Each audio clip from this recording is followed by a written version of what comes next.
Hi, my name is Kimberly Brown. I am a Vice Principal, Learning Resource Teacher, and former classroom teacher. Right now I am working at George Lee Elementary School in Regina, Saskatchewan, Canada. So it is actually a lovely day in Saskatchewan right now. The sun is shining and it's a little bit above 0 Celsius, which is a good thing for us. I'm with you today to talk about some of the global collaborations that I've been working on, specifically the 2010 Winter Olympics, where I worked on and organized a global collaboration between, I just checked, 58 schools around the world. So a big part of getting a collaborative project together was gathering classrooms and teachers willing to work with us. When I was looking for teachers, I looked through the network that I had developed through my class blogmeister. So I just did a call out to those teachers asking them if they would be interested in participating in with us. I looked on some other networks to see there's a global collaboration groups, and I posted information on there and looking for teachers. I also posted it on any other networks I could find, and even including Twitter accounts. So a big thing was I looked to the people already that I'd been working with, but then I also looked to new people that were like-minded and wanted to participate. So it was an exciting activity. It was fun to get to know a lot of new people, and it was great to just develop a new network of people that I could work with my class. At that time, I had a grade 5-6 class who were really interested in working online. They were bloggers. They had already done several projects. They enjoyed Skyping, so it really gave us a lot of opportunity to make new contacts. A big part of the project for me was managing people. So when I started looking at it, I decided I was using wikis. I found that wikis for my students were the most user-friendly. The students are find that wikis easy to use. As a teacher who's managing wikis, I can go back and fix anything. So if the students are working and they erase information, they lose some of their project data, I can just go in and I can show my students how to fix it, or I can go in and just revert to some previous type of information, so I can go revert back. So it's a really user-friendly piece. Also, for new teachers who haven't been involved in any kind of projects, the wikis are to me the easiest form of web pages that can be used. And as I said, it's really easy to go back and fix any errors. The wikis also allow multi-users to be on it. So if students from different places are working on a web page, it allows that user piece to be on there, that they can go in and work together, they can collaborate. Because it's also a free platform for teachers, I can go in and create as many pages as I want and and have the pages available for the teachers. So it's just a matter of inviting them and giving them access to the work. So as I'm looking over, I have another computer set up, and I was just to look at the project. Many of the aspects on it too is I listed all the schools and I listed all their contact information, and then had the teachers put their their Twitters, their Skype information, their emails, because I really wanted to encourage the teachers to talk amongst themselves and to email and contact. So within the scope of the project, a lot of classes started to Skype each other, which was really exciting for the students to meet the people on the project and who they were collaborating with. So that was really exciting because we were working with people all over the world. My class particularly enjoyed when they were meeting with people in completely different time zones and countries, and just learning about how different the students were, but also how much the same students in other parts of the world were. So the Skyping was turned into a big piece of it. We also, through the Olympics, we started our own Facebook Olympic page. So during the time we were on the Olympics, we had a Facebook account.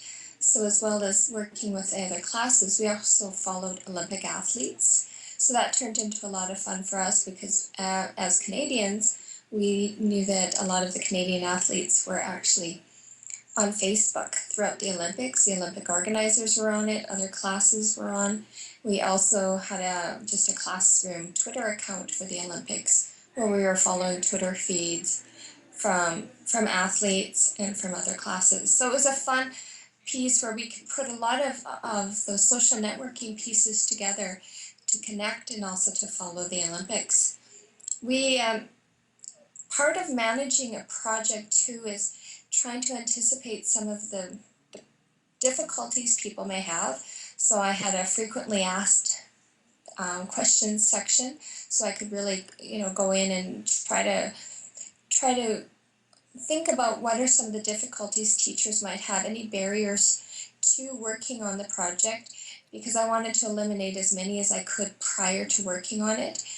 And I also made sure that I really monitored it and try to communicate with the teachers to see if they needed my help in any way working on their wikis, posting things.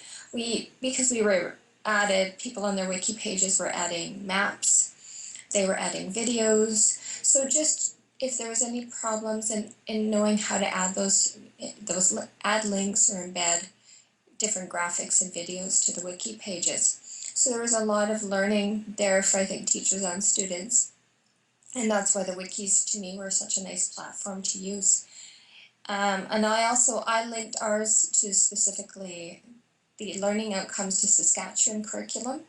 And then teachers then could at least see what curriculum outcomes I was linking it to, and then link it to their own curriculum in their own countries or states. So there's a lot of pieces putting it together so that people were easily able to work with the platforms, connect with one another, and then also connect it to curriculum so the learning outcomes were met.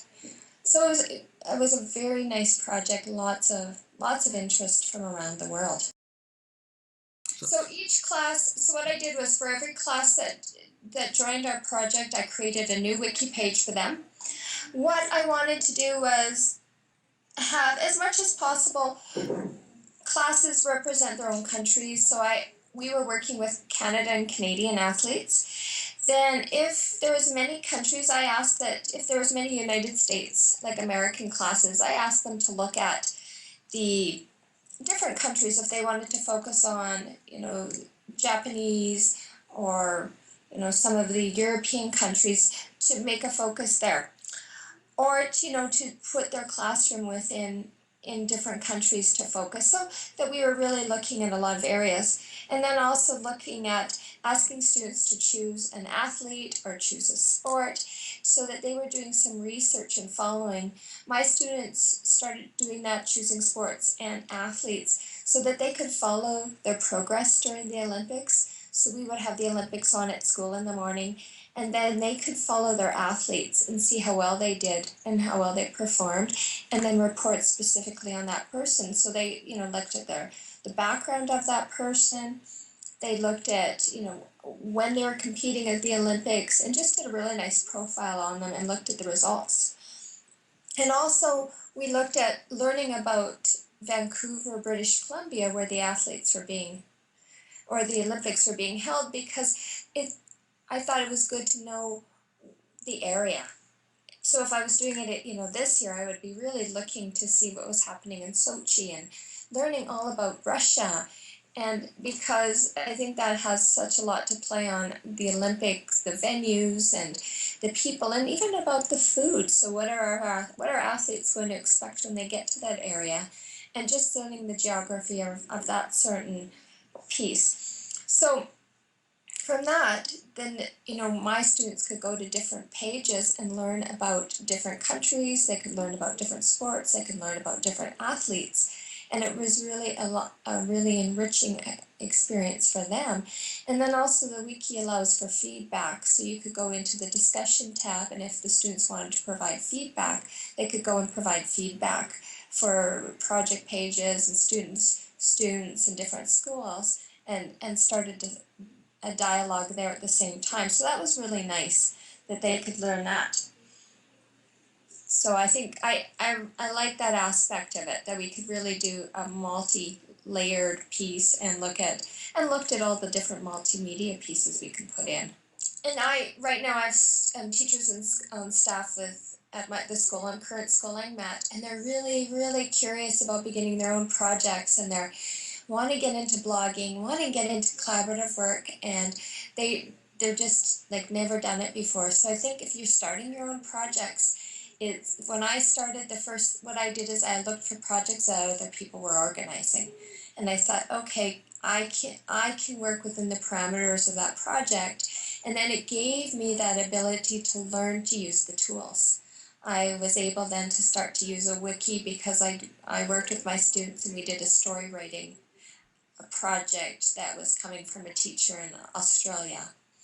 Then we did a blogging project that was coming from created by a teacher in New Zealand. So I looked for other projects that I could work on with my students, and it allowed me to start to be able to use the tools. And I also, by working on those projects, I developed a network of like-minded teachers who wanted to have their students collaborate through social media and through wikis and blogging. So it really was twofold for me. I learned to use the tools, but I also really developed a great network to be able to work with. So when it came to developing my own projects, I already had a great network, and I had places where I could go to find new teachers to work with. And I was also really comfortable using my blogging tools. I was Skyping, I was using the wikis, so I felt really good about doing my own project. And I also I had great role models before me, so I could go in and say, okay, this is the really great things that these people are doing. I like how they developed their projects. And then it gave me the things that I know when I was doing projects, I thought, oh, I would have liked this. I would have liked just some other pieces to it. But I love the idea of students collaborating and having that ability to meet. And I think there was just such an enriching piece. And we always talk about that, authentic feedback for students. Well, this is authentic. All of that collaboration and Skyping and blogging really gives students an authentic voice when they're writing and working, and also that authentic feedback that tells them, why don't you try this? Why don't you work on that? Or that was great. And they really take that feedback and they go in, and their work is so much, you just see a deeper relationship with their work, but they also have that ownership because they know when they're doing the work. I heard a student once say, when I write now, I write for the world. And I think that's what it is, that they've got a voice and they have a world of audience there for them.